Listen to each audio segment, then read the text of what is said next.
Hi there, my name is Caitlin Bandy and this is my channel BandysBooks, and today we are here to do our end of the month wrap up. I can't believe March is already over. This month just flew by and it was a really good reading month. I'm super excited to talk to you about all of the books that I read and just all the stats around my reading. I participated in 3 readathons this month and that was a lot of fun as well. So I participated in middle grade March, in the March of the Mammoths, and in the Irish Readathon, and I managed to complete a book for each one at least, and several books for one of them. So before we get into the statistics around my reading and talking about the individual books, let's talk about the readathons. For March of the Mammoths, I completed Jonathan Strange and Mr. Norrell by Susanna Clarke. That was 1,000 pages or just above 1,000 pages, and so that was definitely a mammoth. I had 2 mammoths on my TBR. Unfortunately, I didn't make it to my second one. For middle grade March, I did complete all 3 of the books that I had scheduled. I had Unbound, The Last Quintista, and When You Trap a Tiger, and I'm pleased to say that I finished all 3 of them. And then for Irish Readathon, I picked out 3 books. I did not complete 2 of them, but my 3rd book, I am just about finished up. I'm gonna probably be finishing it within the next 24 hours.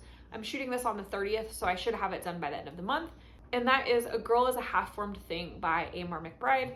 This is a book that I imagined wouldn't take me that long because it's only like 200 pages, but it's actually taken me quite a long time just because of the format, but I'll say more about that in my review. So let's get into the statistics. My total books read for the month of March are 28. I'm very excited about that. That's a pretty good reading month for me. Total pages read was 9,709. I feel like that's a pretty solid number. And the average pages per book was 375. It's kind of interesting because I had several shorter books this month, but I had one really big chunker of a book and then a couple bigger books that seemed to balance it out. I almost always, no matter how many small and large books I end up reading, end up at around 350 to 375.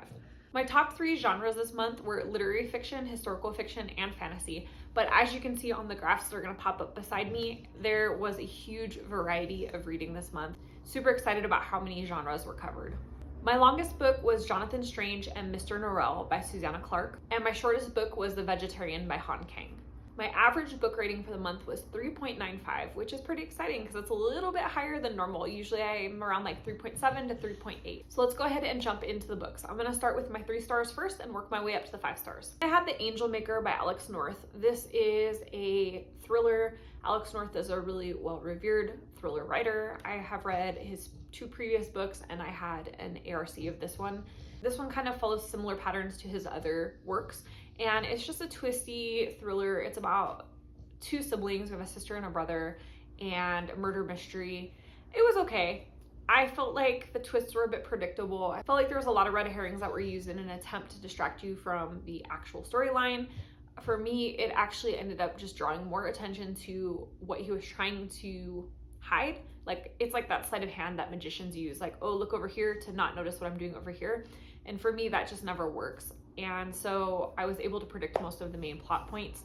It was okay, enjoyable enough. If you like his previous books, this one will probably be fine for you too. And then I read Immortality by Dana Schwartz. This is book 2 in the Anatomy duology. This was an ARC as well, and it was just okay for me. It is a young adult. It has got a pretty big romance plot line. There is some magical realism and some historical fiction elements.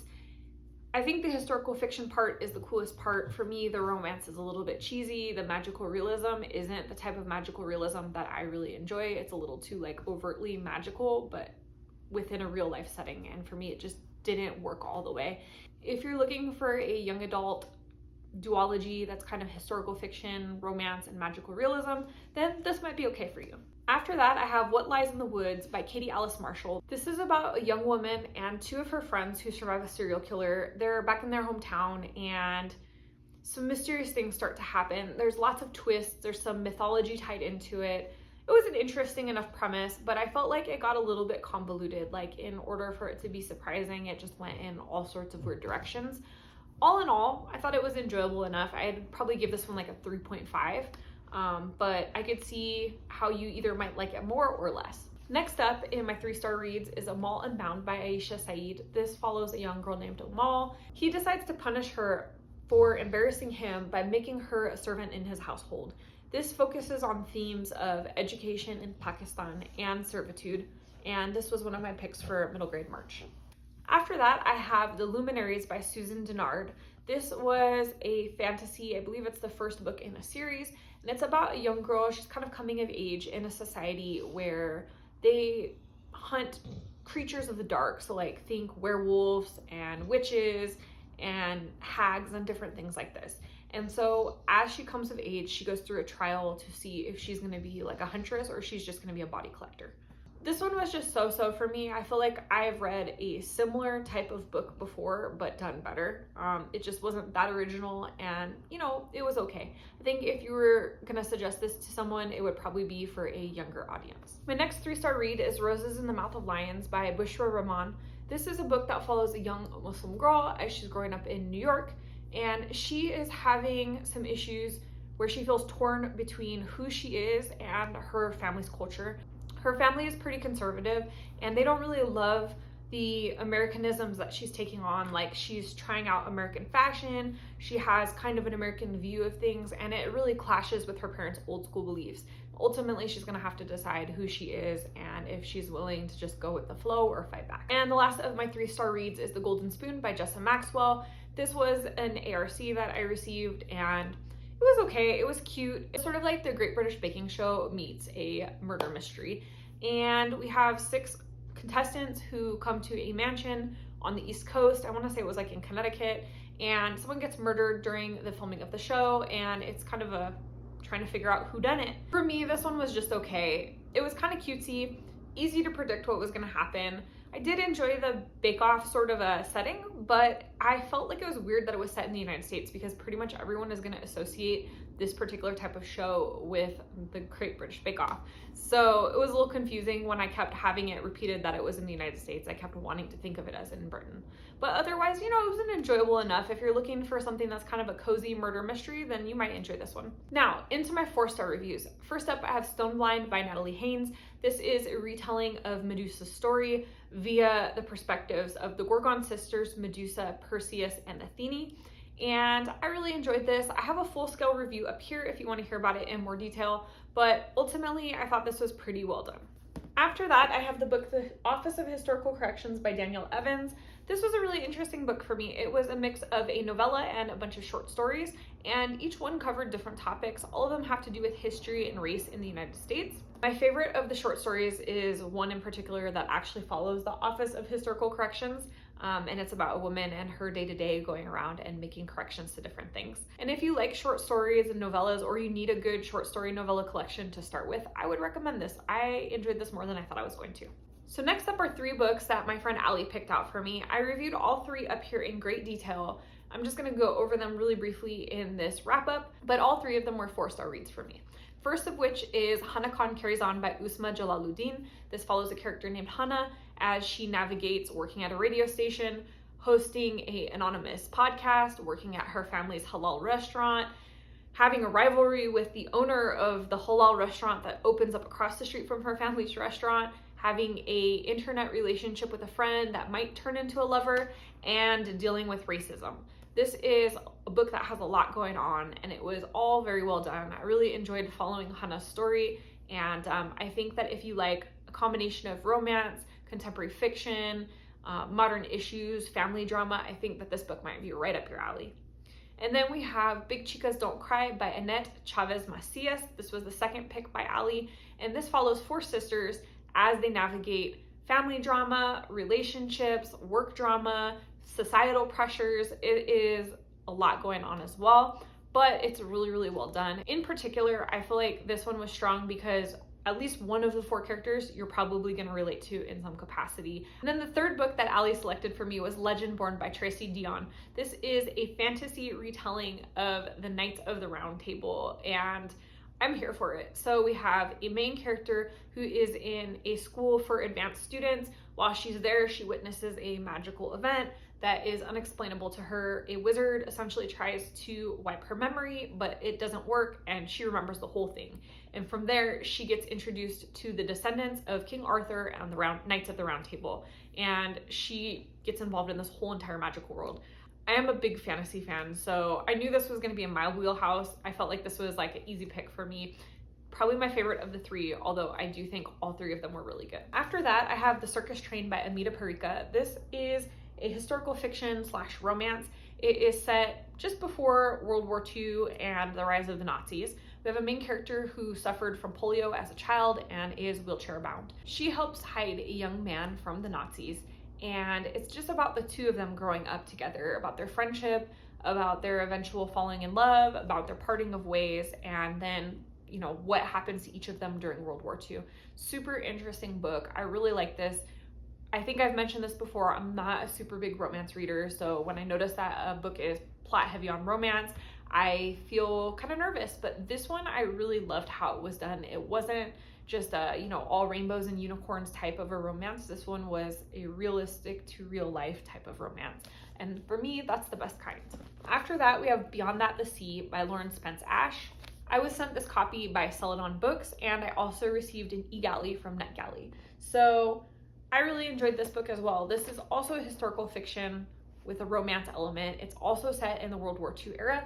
We have a main character who is from England, but when the war kind of takes over England, her family sends her over to America to live with a family on the East Coast. This family has 2 boys, and she becomes best friends with the 2 of them. She's with them for many years, and she just becomes a part of the family naturally. And then when war picks up in the United States and things start to settle down in London, her family sends for her and she returns home to England. But she feels torn. She feels like she should be back here in the United States, but she wants to be at home with her family as well. And it's kind of about her relationship with the family that she left behind in the United States over the years. I really enjoyed this one, and this is another one where, again, there's a romance element. It's not the main part of the story, but the romance element of it is done well because it has some reality to it. It's not a simple, straightforward, just, oh, we met, we fell in love, and everything's great kind of a romance. And then we have Glory by No Violet Bulawayo. This is a satire of Zimbabwean politics, specifically around the time that Mugabe was ousted by a coup d'etat. This follows the end of Mugabe's reign and then the beginning of the next guy's reign. And I really enjoyed this. I thought the satire was done pretty well. I found the characters really engaging, and I found the overall storyline to be very interesting and kind of amusing at points. However, I will say that one thing that was a little hard for me is I just probably didn't have enough knowledge about Zimbabwean politics to identify every single character. So I'm sure that there's like parts of this that were lost on me. And at points I did actually have to stop and kind of look up who people were supposed to be representative of because I wanted the full impact of the book. So I think that if you're gonna read this book, you would probably still enjoy it if you like satire. But just be aware that if you're not super familiar with Zimbabwean politics, it might require you to do a little bit of supplemental reading. I think it's worth it though. And then after that, I have the book Elektra by Jennifer Saint. I've been on a mythology kick lately. Started with Stone Blind at the end of the month, and I figured why not throw Elektra in. This follows Clytemnestra, Cassandra, and Elektra throughout several decades. In particular, it deals with a familial curse from Agamemnon's line, and I thought this was really well done. I wasn't super familiar with this mythology, so for me, it was kind of a little bit more fresh than some of the other retellings that I've read recently. I thought this was pretty enjoyable, and for the fact that it's only like 280 pages or so, 290 pages, I feel like it covered a lot of ground. After that, I have a book that I've been really looking forward to, and that's The City We Became by N.K. Jemisin. I read the Broken Earth trilogy last year and really enjoyed it, and so I was very excited to dive into this. This sounded super interesting to me because we have a handful of characters. Each one of them represents a different borough of New York, and we have one person that represents New York City as a whole. Basically, each of these characters is pitted against these evil guys that represent Sao Paulo, and the different boroughs, like the people that represent them, are so unique to each borough. It's so clever and creative how Jemisin literally personified the different parts of New York City. This was kind of an odd story for me at first, I'm not gonna lie. It took me a little while to get into it. At first I felt very like disconcerted and like, oh, this is kind of dry and I'm not really interested, I'm not loving the writing style. But I want to say about a third of the way in, all of a sudden the story clicked and started to come together. The action started happening and I started to see how all these pieces were part of the same puzzle. I am pretty happy with this. I think there is a second book in this series out already, so I will be checking that one out for sure. And then my March of the Mammoth book, Jonathan Strange and Mr. Norrell by Susanna Clark. Look at that big boy right there. I wasn't sure how I was gonna feel about this. Piranesi was my favorite book of 2022, And so I naturally decided I wanted to read more of Susanna Clarke's writing. I've heard mixed reviews about this. So my mom didn't love this one, but a couple people that I follow on BookTube and Bookstagram liked it or loved it. And so I thought, well, I mean, it's like a 50-50 shot for me. I didn't love this. I didn't hate this. It was a good read, but it wasn't as fantastic in my mind as Piranesi was. Both Jonathan Strange and Mr. Norrell are magicians of sorts. And while they start out as kind of like tentative allies or like a mentor-mentee situation, they eventually become enemies and they compete to control magic in England. It's a really interesting book, but it is a long book. There's a lot of setup. There's a lot going on. You get through like several hundred pages before we even hear about Jonathan Strange. It's all about Mr. Norrell for quite a while, which was an interesting choice. I ultimately think that this book is worth it. I liked it. I just didn't love it quite as much as Piranesi. And that happens sometimes, you know, sometimes you find one book by an author that's like absolutely magical and then everything else is, you know, so-so. So that's kind of the case here for me.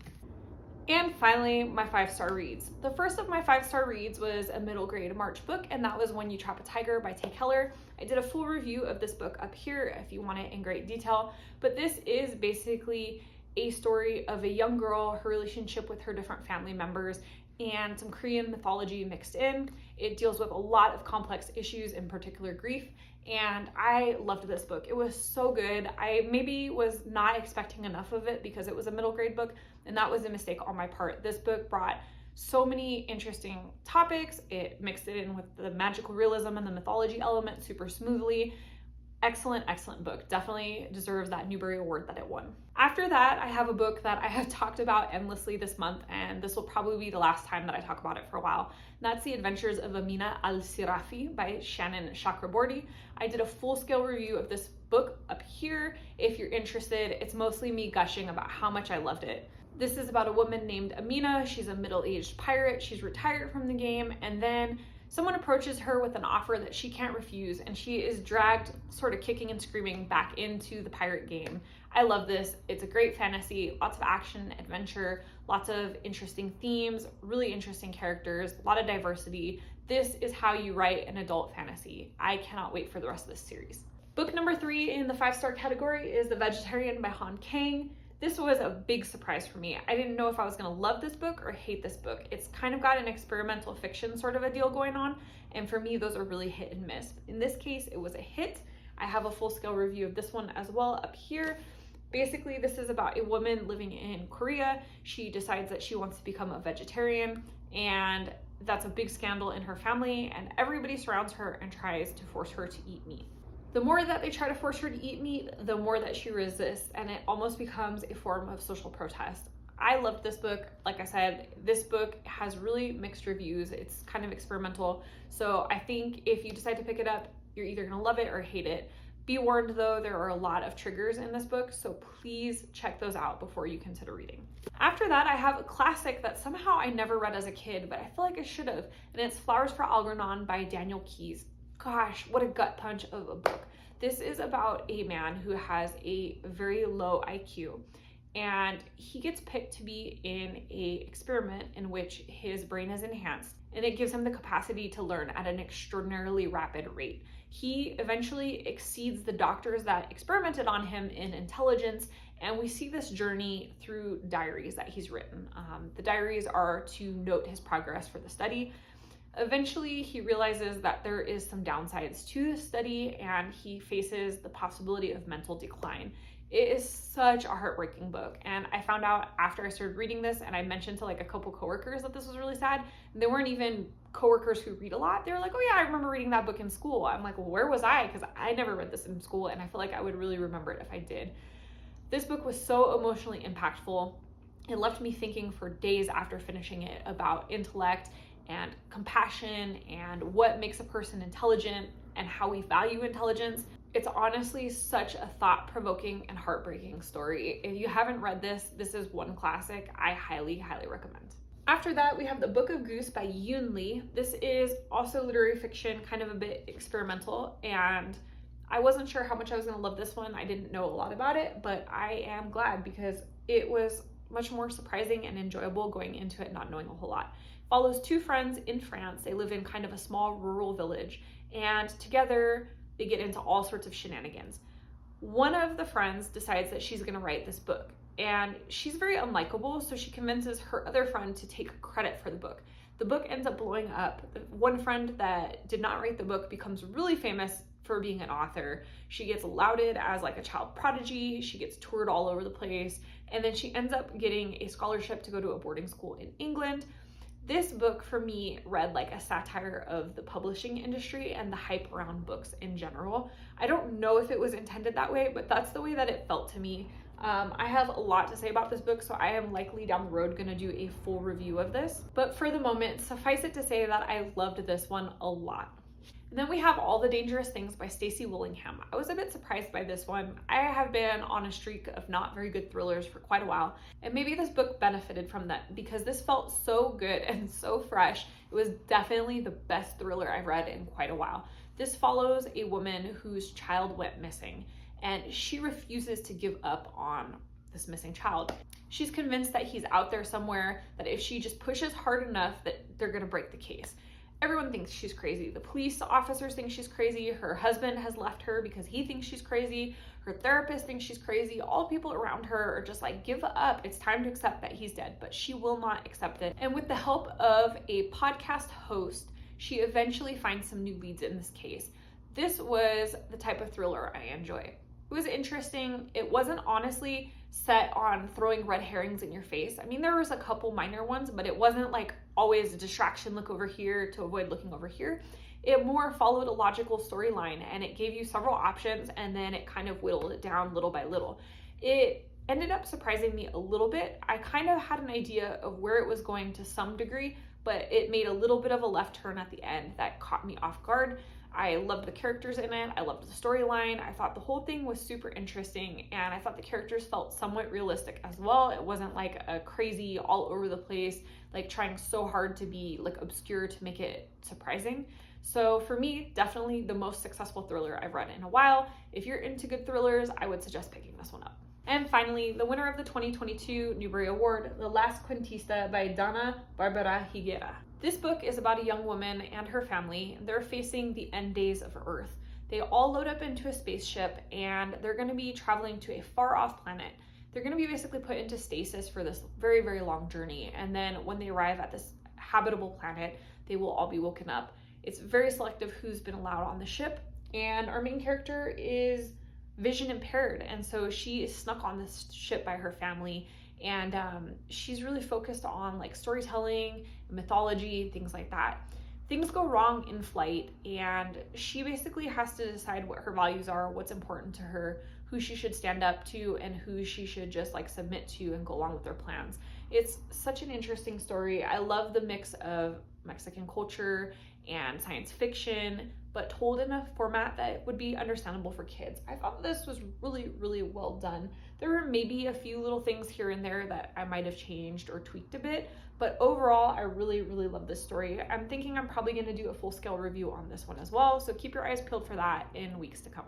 And finally, I'm shooting this on the 30th, so technically I have 24 hours left to finish out my month. I have 2 books that I'm working on finishing and feel that I will comfortably finish before the end of the month. The first of those books is The Light Pirate by Lily Brooks Dalton. It's about a family and hurricanes and the impact of hurricanes on their life. We have some tragedy revolving around Hurricane Wanda, and then we see the family after this hurricane and these traumatic events. I am loving this one so far. I think it's really good, although it's pretty tragic up to the point where I'm at. I think that this is probably going to be a 4-star read for me. I don't have the feeling that it's going to turn into a 5-star read. I think I'm pretty squarely set on it being 4 stars, but you never know. And then the second book that I'm working on finishing is A Girl is a Half-Formed Thing by Amar McBride. This was my book for the Irish Readathon. This is something that caught me off guard. It is very experimental fiction. It's a short read. I thought I was going to breeze through it, but it is written in stream of consciousness, and we see that stream of consciousness kind of evolve as the character grows. So the first few chapters in particular were really difficult for me because you're reading essentially thoughts from a little kid. This book becomes progressively easier to read as you get into it because the stream of consciousness becomes a bit more coherent. But so far it is about a young girl and her relationship with her brother who has a brain tumor and her mother who is somewhat abusive. It is really well written and I'm enjoying it. I'm thinking that this is going to be one of those books where it's either going to be a 5-star or like a 2-star, and it's going to depend how this book wraps up. I'm about 35 pages or so from the end of it, and so we'll see what happens. It is definitely one of the most unique books I've ever read. I haven't done a whole lot of stream of consciousness. I could see how this might be daunting for some people, but so far I'm really liking it. So we'll see what it ends up with. Probably when I do my next weekly update, I'll have more info on whether I loved or hated this. And to wrap things up, my least favorite book of the month was The Luminaries by Susan Dennard. This was a dark fantasy. I think it's just something that I've seen done before and done better. I think also this felt very young for me. And my favorite of the month is so hard to pick because I, like all of the 5-star books that I mentioned, I really, really loved. I think maybe the one that sticks out the most to me is The Adventures of Amina Serafi, just because it was so refreshing. It's been a while since I've really delved into a fantasy and loved it with the fervor that I loved Amina Serafi. That said, I also really loved The Vegetarian. That was super, super thought-provoking and a big surprise for me. I was very nervous about reading it, and I ended up feeling very moved, and I felt like I was thinking about it for days after. But I also felt that way about Flowers for Algernon. I mean, that one left me thinking. I'm still thinking about that one. So it's just so hard to pick with a month of really good books. Take it for what it is. So if you like this video, hit the thumbs up button and comment down below. Let me know what your favorite read this month was. And if you're not already subscribed to this channel, you know what to do. Hit the subscribe button down below, as well as the notification bell. That way you never miss a video and we can see each other again soon. Thanks so much for joining. Bye.